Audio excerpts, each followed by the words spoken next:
Volatile loner or hard-working, aspirational pupil. As details of Mohammed Emwazi's early life emerge, there are more questions about how an ordinary young man from West London ended up as a knife-wielding jihadist. Now Sky News has spoken exclusively to a teacher from Quinton Canaston, Emwazi's former school.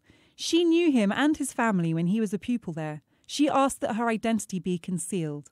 He didn't particularly stand out in any way.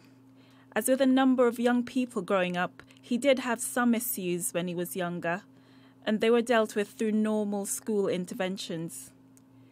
He was quite successful academically, and he went on to do his A-levels at the school, and the focus was very much on preparing him for life after school and university. Does that resonate with you, that he was somebody who needed approval and was quite easily influenced by others around him? I would describe him as vulnerable. I would also describe him as having low self-esteem and therefore needing reassurance that he was doing well with his work.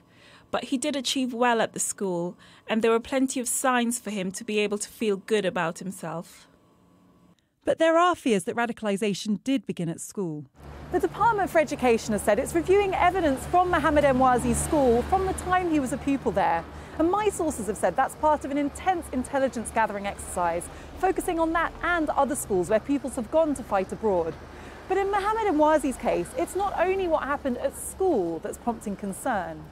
A fellow student at Westminster University, where Emwazi studied between 2006 and 2009, said there was a culture of radicalisation. I wasn't shocked at all when it turned out Mohammed Emwazi had been a student at the University of Westminster. In all honesty, I'm surprised a student from there before hadn't done something like this. I do think the university has failed here. They didn't take into consideration that extremists were being invited onto campus to give speeches on what appeared like a regular basis. Some questions will never be answered. It's incomprehensible to me that a young person who appeared to have such a positive route into adult life could become the monster that he appears to have become today. And I keep asking myself over and over again, why? How did this happen? What could possibly have changed in his life to have taken him down this path? And I'm not sure we will ever know the answer.